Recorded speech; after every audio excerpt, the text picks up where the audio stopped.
Hey guys, welcome to Comfy Cozy Ups. I'm going to be doing my wrap up. I'm trying to make it real quick because I reviewed most of these already. So this is going to be a quick, and I will link all my vlog that I did for these books because you guys already know I was one of the co-hosts for readathon. So most of these books were read during that 10-day period. And I have one other book, which is a chunker that I read longer throughout, so you'll see why. So I'm going to start off with the short stories that I did read. First one is Story from Yard. Love this. This one was so realistic. So, you know, stories that you may have been able to sit down and listen to, somebody may have told you. It's a believable story. That's the whole point of this book. They were believable short story, and it covers stories that were in Jamaica and stories from abroad. So America, Belgium, and Portuguese. So I love this.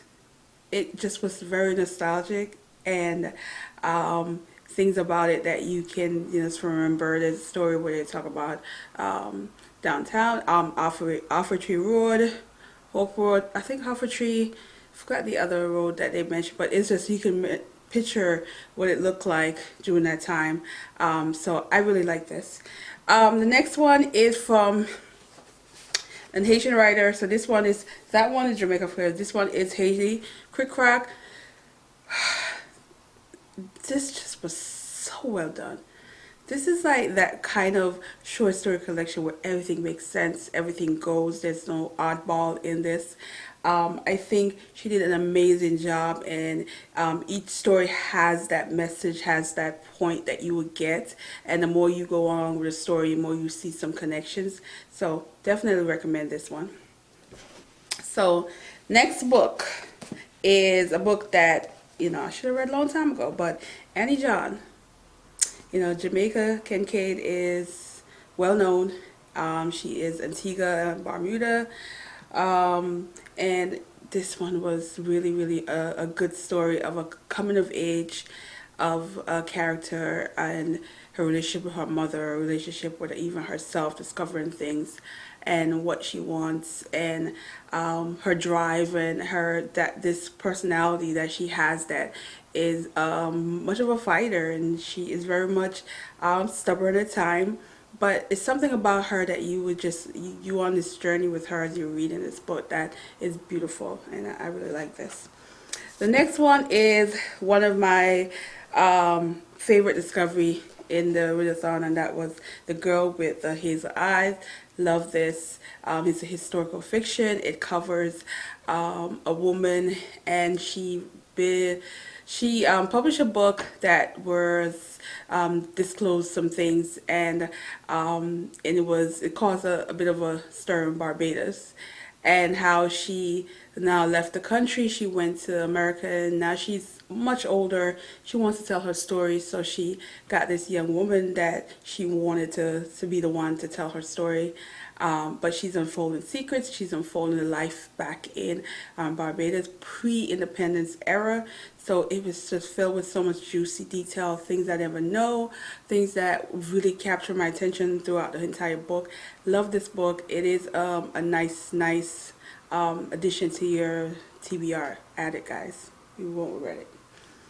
Then I got into the classics. You know, you just, I couldn't be me without doing some classics, and I still talk about this book a lot. The Housing Lark. This book was pure comedy. I laughed so hard. I was just like, oh my goodness, yes. So this is just a bunch of Caribbean, mostly Trinidadian. There was Jamaican character who wanted to put their money together and buy a house. But they have baggages. They have things that they need to let go and not do. And they're just going through it. And it's just, it also brings up the whole idea of how immigrants, Caribbean immigrants, were treated back then in the housing industry. They wouldn't rent to them. So the condition that they were living in was pretty much, you know, not up to code. And it was just interesting, but it was funny. I laughed so hard. This is definitely a classic you add. It's short, but it's definitely, there's some very much, a lot of laughable moments in this. The next one is one of my most ambitious like classics that I am finding very fascinating, and that's Amiable with Big Teeth, and this is from Claude McKay. Now this is my second one from the author, and this one was packed with fiction and some non-fiction stuff in here. So I really like this. This is a story that is centered around this rally that they wanted to have in America that to prevent Mussolini from taking over Ethiopia. So and it's more things that's going on in it, and this is one of the ones I would say watch my review I did of this.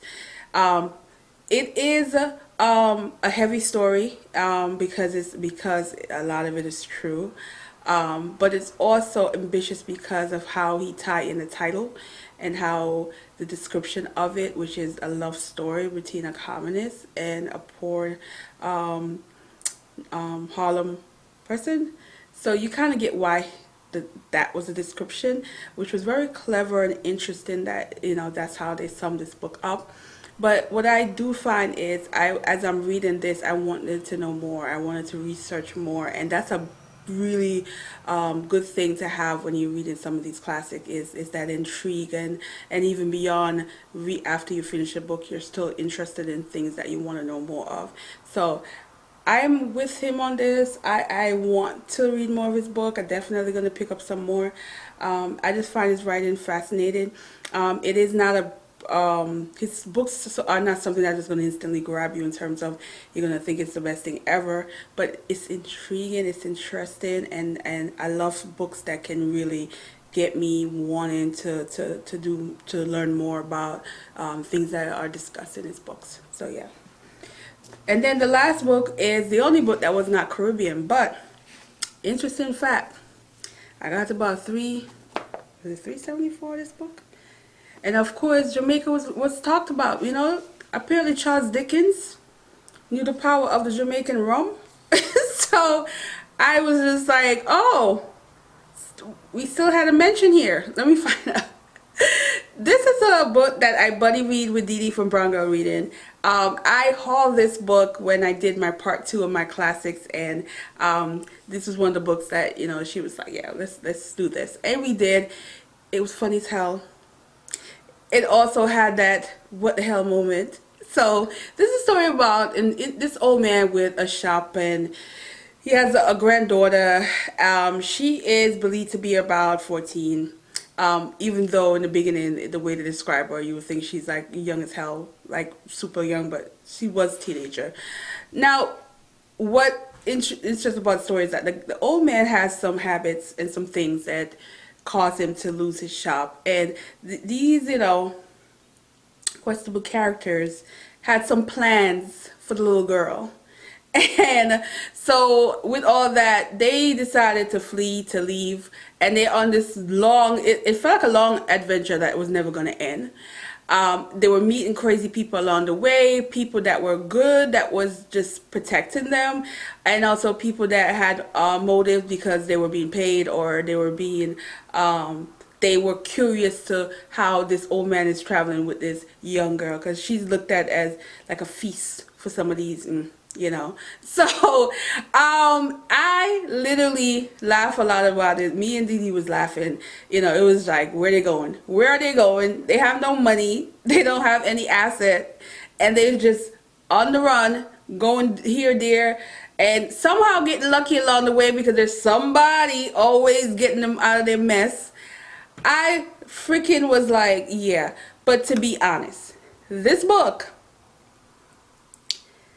was a newspaper series. So with that, there's at least about 150 pages that was just not needed. But because it was not intended to be a full-on novel package like this, you kind of have to put that in your mind that, okay, yeah, it's a series on a newspaper. He had to add stuff in there to keep it going and to keep people wanting to pick up the newspaper the following week or whatever, how the series went. So that part is like, okay, yeah. But as you read, like, nah, we can lose some pages because it just went. The adventure went on and on and on and on. So then he did something towards the end that shot the heck out of me. That was, we went through all this adventure, all this, like, the Cat Nine Life, they just surviving ish, and then you decide to do this to the characters.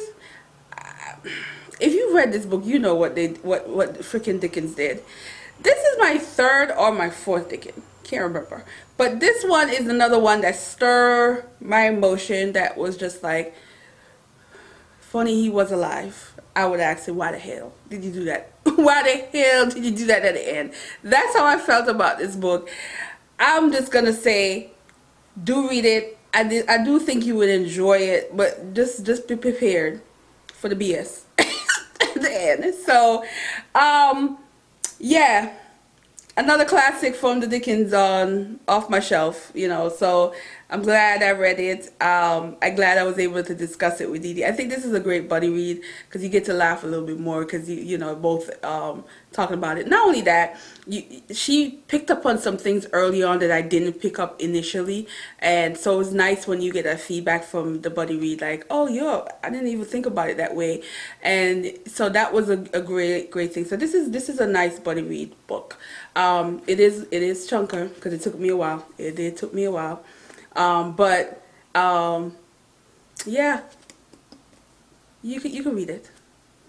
Just get entertained and pissed off like me. Yeah.